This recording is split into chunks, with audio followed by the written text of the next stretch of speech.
Good morning, everyone. It's good to see you again. It's been a while since I've been able to share a story with you, so I hope you'll enjoy this story. This story comes from Ireland, and it goes back into the many days of our fathers, and their fathers, and their fathers, and their fathers, and their fathers. So you see, it goes back a long time. It has to do with the folklore, the traditions in Ireland of wolves transferring themselves into men and women, and men and women transferring themselves into wolves. Very old tradition in Ireland, and many a story around the turf fire has been related to the stories of these transformations and what these wolves did to help people and what the people did to help the wolves. So this is one of those stories, and I hope you'll enjoy it. Well, it seems that on the west coast of Ireland there was a farmer, a dairy farmer. His name was Connor, and Connor had some fine cows he was very proud of. He would go out and milk them a couple of times a day, and he always made sure they had fresh hay and they were taken care of. And he actually would groom his cows, for he had such value for them. So the Connor was quite happy man.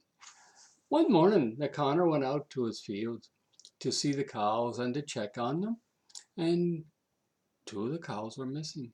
Now, where could they have gone? So he looked around the barn, and he looked around the sheds, and he looked around his fields. Couldn't find the cows, the two cows. And these were prize cows. They had won medals and awards at the county fairs and local gatherings for the milk that they produced, which in turn became some great fresh cream, which everybody enjoyed. He was proud of his cows. So he looked hard, and he looked wide, and he looked long, and could not find his cows.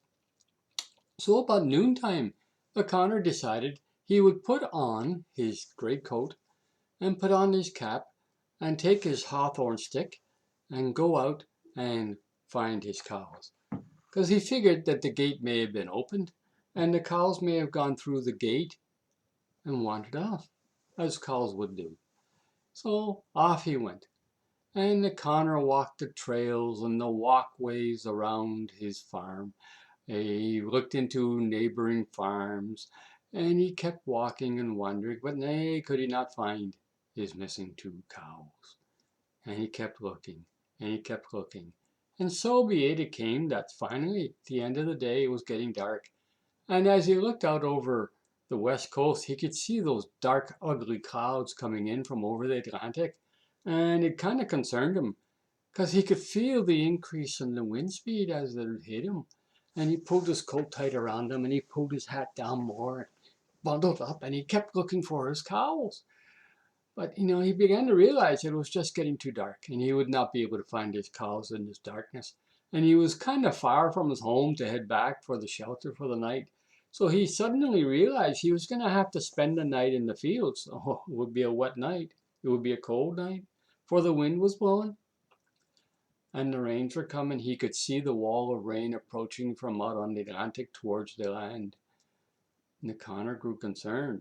This was not what he had bargained for when he set out at noontime. So he looked about to see where he could find somewhere. And he looked hard. And over there on the knoll, just below the crest of the knoll, he thought he could see a light.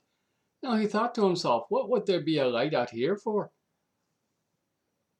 I think I'll approach cautiously. And he took his hawthorn stick and he creeped slowly and quietly towards him. And he came to the house and he knocked on the door, thinking it may be a home of highwaymen who have been robbing men and women on the roadway and leaving them to be on the road with no money and no way to get help. So he was cautious. And lo, the door was opened, and there stood a proud man, gray hair, long gray hair, very proud, very strong, very stout. And he looked at the Connor and he says, "Welcome, we have been waiting for you. It's about time you got here." And the Connor thought, wait a minute. But he went in because it was warm and the glow from the fire glowing towards the open door. Connor could feel the warmth and he thought, they welcomed me, so, and he went. And he went, and the man says, please take your coat, give me your hat. And he put them on a hook on the wall, on the side wall of the thatched cottage. And so the Connor kept his stick with him. And he walked, followed the man into the second room, where he saw a great fireplace, great glowing fireplace, burning the fresh turf that had been dug up that day.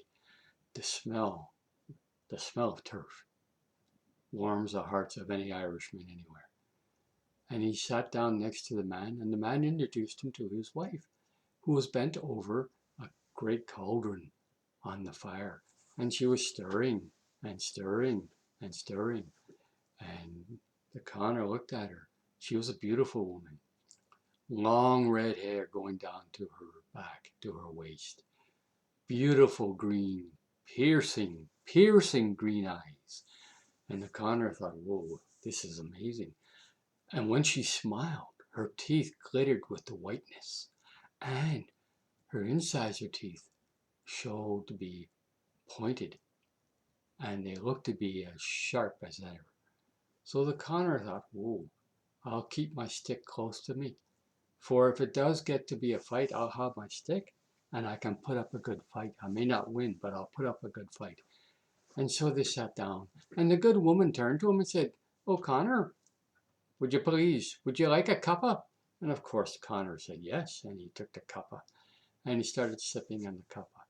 And they started bantering back and forth about what was going on. And the man said to him, "What brings you here?" And so Connor explained to him about the cows and how he was out looking for his two prize cows, for he needed them for their milk, which in turn would be used to make creams and ice cream and different things. So the farmer said, "Fair be with you." And as he said that, there was a great pounding at the front door. And O'Connor turned and watched as the man went to the door and opened the door. And to Connor's shock and surprise, what should come in but a great, powerful, strong, black wolf. And the wolf walked in through the door, glanced at the Connor, and went into a side room. O'Connor grabbed his stick to be ready. In a few minutes, the fierce, proud black wolf came out of the room, and lo, it was a handsome young man. Beautiful long black hair, stout and strong, a gleam in his eye of loveliness and happiness and welcoming. And he turned to the O'Connor and he said to him, "O'Connor, you're here? It's fine that you're here. I'm glad you're here. It's about time. We've been waiting for you." And the O'Connor thought, I don't know this man. I don't know these people. But they're welcoming. So he sat there and talked to the young son, and he talked to the mom, and he talked to the dog, and they shared some laughter and banter when there was another pounding at the door. And again, the man of the house went to the door, opened the door, and again, a black wolf, not as big as the original black wolf, but another black wolf entered the house, and glancing at the Connor, walked across the floor to the back room. And again, in a few moments, the black wolf came out as another handsome young man. Glowing red hair, beautiful piercing eyes, a strong, stout, well-muscled development. And you kind of thought, oh, another wolf. What is going on here? And he did not know. And the father explained to the younger son what had happened and why the Connor was in their home sharing the cuppa and about to share some stew with them from the fire. When the young son looked at him and smiled and said, we have been waiting for you, and it's good to see you. And so they sat down to sup, and while they were talking, the O'Connor, his guard became very, very tight. His inner senses reached a climax that he hadn't had and felt in so many years. And he grabbed his hawthorn, and he picked it up, and he looked at them, and he said, "I will take you on. If you try to harm me, I have my hawthorn. There'll be a fight."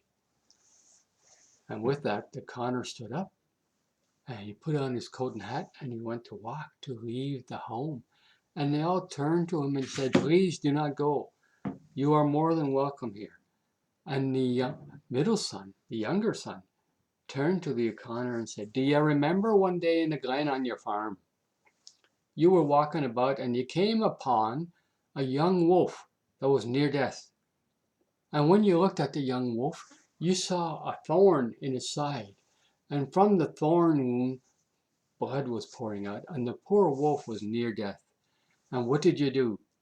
You sat down beside the wolf, you pulled the thorn out, you nursed his wounds, you gave the young wolf water to drink, food to eat. And as the young wolf got stronger and stronger, you gave him some sits of poutine to drink to build up his strength. And in time, the wolf was strong enough and got up and was able to go on his own. It was only then that you left the wolf. And do you remember that?" And the Connor said, "Yes, I remember that very clearly. The poor wolf was a beautiful animal and he needed help, so I offered help. And I do remember that as the young wolf went to leave, he took my hand and he licked it in thanks. And I always remember the warmth of his tongue on my hand and the glitter of appreciation of thanks in his eye." "Ah," said the young wolf, "that was me. And I thank you very much. And my family thanks you very much." Well, the O'Connor was taken back. Wow, I've heard of this, but I've never seen that actual wolf changing into a man. And with that, the young wolf said, "Yes, and we can change back into a wolf." And with that, he changed back into a powerful, beautiful wolf. But then he changed back into the young man that he was. And so they talked some more. And so O'Connor laid out exactly why he missed his two cows and how he had been looking and couldn't find them. Well, the two sons said, "Go to bed, sleep for the night. And in the morning, you'll go home and we will help you with your missing cows." And so in the morning, the Connor woke up, but yea, he was not in the thatched cottage of the wolves. He was in a field near his home. And he looked up and the sun was shining and it was bright and it was clear. There was no winds. It was a calm day, beautiful day for Ireland. And he picked himself up, brushed himself off, adjusted his cap, and walked towards his house. And he was looking over the fields as he went to see if the wolves had kept their promise to get his cows. And he looked, and he looked, and he looked, and he looked, and he was disappointed because he didn't see his cows. So he entered into his house and he put the fire on and put some water in the pot to make a cuppa. And while the water was boiling, he thought, "I'll go round to the back patch of the land and have a look." And there, lo and behold, he found three of the most beautiful cows you have ever seen.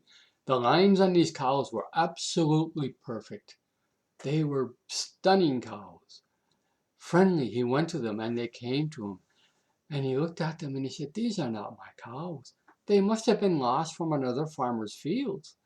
And so he had his cuppa, and then he came back to the three cows, and with his hawthorn stick, he walked over and he started prodding the cows, saying, "Come on, let's go, let's go. We got to get you out of here. I'm going to get you back to your rightful owners." And off he went. And as they approached the gate to his farmland, there stood a proud black wolf. And as the cows tried to enter the gate to exit the farmland, the wolf would nip at their feet, at their hooves. And so the cows would retreat for not wanting to be attacked by the wolf. And so it was that the Connor looked at the wolf, looked at the eyes, and recognized those piercing green eyes, and thought to myself, "Thank you very much." And he turned to the wolf, he bowed in respect and said, "Thank you very much. I appreciate this." And those three cows stayed with O'Connor forevermore. And they produced the purest, most powerful cows in all of Ireland to this day. And to this day, the offspring of those cows continue to provide Ireland with fresh milk. And through the milk, the cream and the necessities needed on a farm and to feed the people of Ireland. And so let it be known that, when you do a good deed, you may not see the reward of your good deed immediately, but you will be rewarded for your good deed. So be strong, do not be afraid to help out. Because as they say in Ireland, blessings are won by a good deed done today. Thank you, and I hope you enjoyed this story.